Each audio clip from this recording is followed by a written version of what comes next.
I walked out of the Bank of America one time up in Saratoga, California, where I used to live. Two little girls selling candy right outside the bank. Good place. Some girls' organization they're working for, right? I come walking out of the bank. This first little girl walks up to me. She said, "Mister, would you like to buy some candy?" I said, "I probably would." "What kind is it?"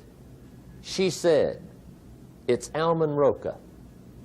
I said, "My gosh, that's my favorite." She said, "Wonderful." I said, "How much is it?" She said, "It's just $2. I thought, incredible. I said, "How many boxes of that candy have you got?"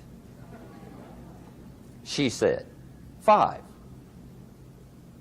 And her little friend was standing there. She was selling candy too. I said, "How many boxes have you got?" She said, "I've got 4. I said, "That's 9. I'll take them all." They said, "Really?" I said, "Yeah, it's my favorite. I've got some friends. I'll pass them around." They got so excited, put all this candy together. I reached in my pocket, gave them the $18. When I've got the candy and they've got the money, that first little girl looks up at me. She says, "Mister, you are really something." How about that?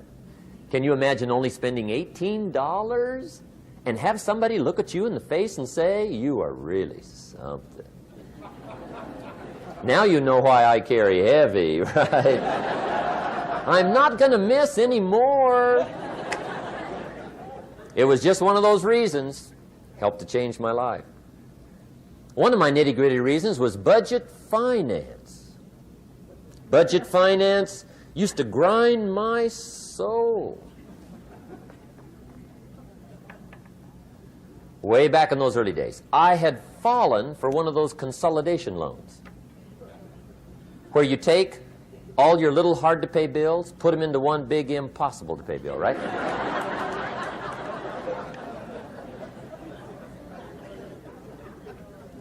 I would get 4 or 5 payments behind. This one guy used to call me day and night.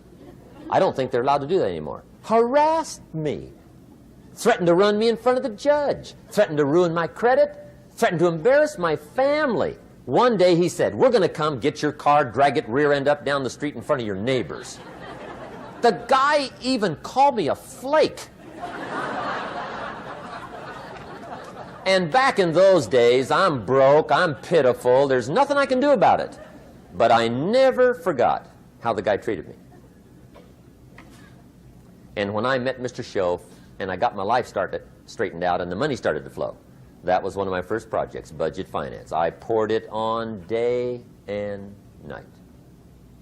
I finally put all the money together I owed him, which was considerable. I picked a day for the payoff. And when the payoff day came, I put the money in small bills in a big briefcase. And I walked into the budget finance office on Wilshire Boulevard in Los Angeles. The guy who harassed me so often, his desk was about 3 back. I walked right up to his desk, startled him. He wondered what I was doing there. It was the first time I'd been there since I'd borrowed the money, right? Without saying a word, I opened up this briefcase, dumped this pile of money all over his desk. I said, "Count it. It's all there. I will never be back." And I turned around and stormed out. Now, that might not be noble, but if you haven't tried it, you've got to one time.